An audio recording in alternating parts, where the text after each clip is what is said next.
Introducing What's Country in Vegas, the show to watch for the inside scoop on some of the hottest country celebrities. Come share the ride with your host, Tina Montana. That's right, he's over there. Gonna go right. Come on, feel the roar. What's Martin?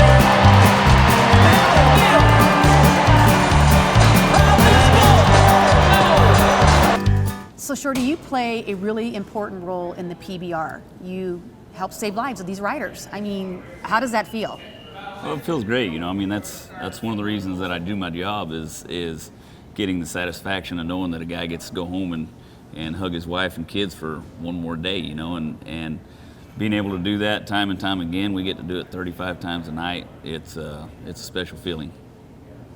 I want to talk a little bit more about on your training. Did you have to have a certain type of training to get to this level of being a pro bullfighter, or did you ride bulls yourself? No, I never rode bulls myself. I've been on a few just messing around, practice pen types deal, but I've wanted to be a bullfighter since I was 5 years old, so I've studied the game for my entire life, and luckily got to meet some guys that did it when I was a young child that kind of gave me pointers and helped me out, and a lot of film and talking to friends, and I think just that burning passion is what pushed you to go all the way, and that's why we're here today.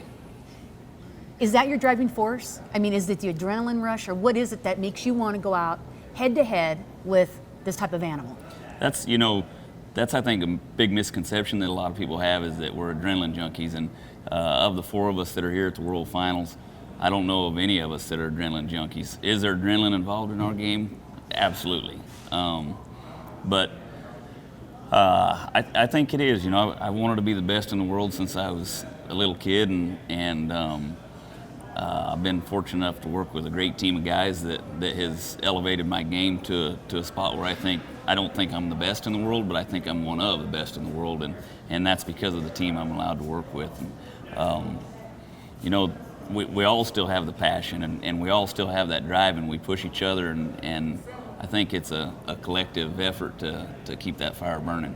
You mentioned the word kid. As I'm sitting in the grandstands and I'm seeing these little kids, I mean, they're small, from toddlers up to their teens, and they are mimicking you and wanting to be just like you. I mean, what do you do to inspire them? They're out there doing your moves, they're dressing up like you. They even dress up like you on Halloween. Right, and it's fun to see because I see myself, and that was me when I was a little kid. I was at the rodeos, I was dressed up, and in those days the bullfighters still wore the grease paint and the baggy pants, and they look more like clowns? Absolutely. And everywhere I went, if it was a Western lifestyle event, I was dressed up like that. So seeing these kids do it, it really inspires me to keep trying to be a good role model and to keep trying to be good at my job and hopefully teach them something. And just acknowledging those kids, it can mean the world to them. It can change their life. One little sentence can be what takes them to the next level. Yep. A little buzzword. That's it.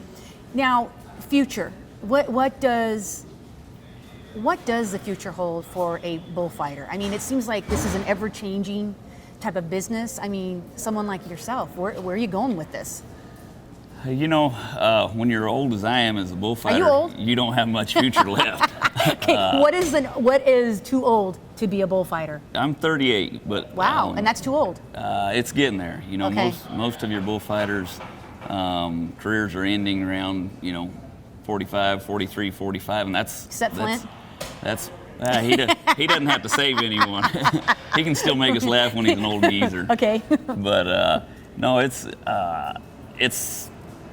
I think what it'll evolve into, I'll be involved in the game somehow. I love this game too much. I always have my entire life, and maybe doing schools or being part of the commentating team or teaching something. others. Yeah, teaching others. You think you'll maybe have a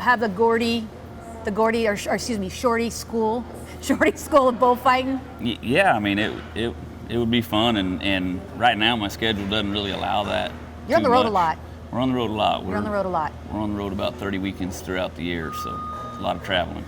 So is there anything you can tell any kids out there, or maybe even kids that are teenagers aspiring to want to become a bullfighter in this industry?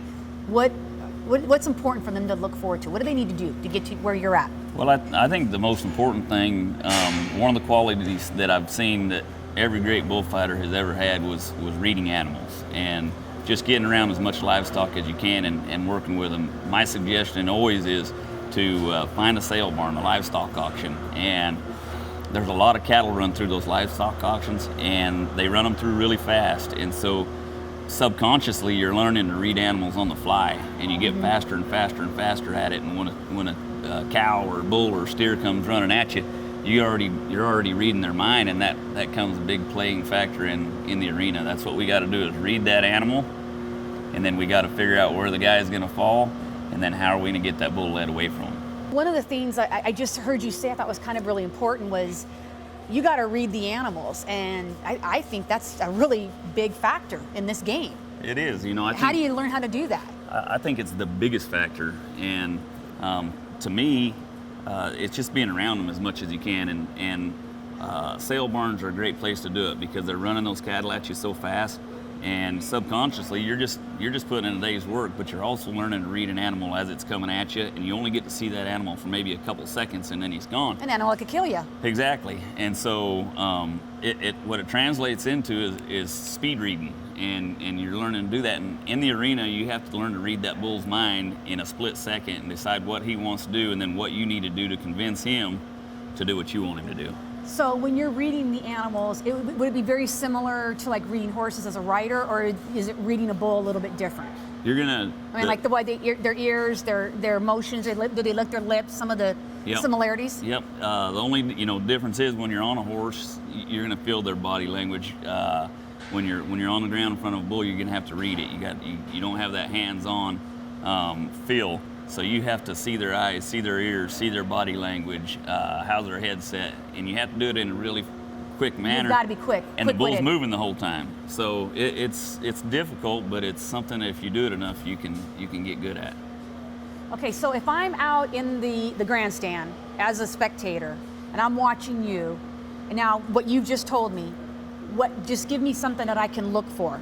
Is there something will it be an ear or? There's really no one thing, and that's the interesting thing. It's going to be a combination of many things. And that takes being seasoned. Yeah. Being a seasoned professional. And you got to be close enough. You got to see their eyes and their ear, and then what lead are they on, and how's their head set, and how close would I have to be to get that? Probably within 5 to 10 feet. Absolutely. Yeah. Okay. Yeah. And feel the energy. Right. Right. All right. I don't know if I'll be doing that with you tonight. Or ever. It's fun. Can I just go behind and pet? Sure, absolutely. They like that too. When they're behind here, they don't seem as mean. I mean, you just can pet them. Yeah, there's the best bull out in round number 2 was a world champion, former world champion bull by the name of Asteroid, and you can stand in the pit and pet him all day long.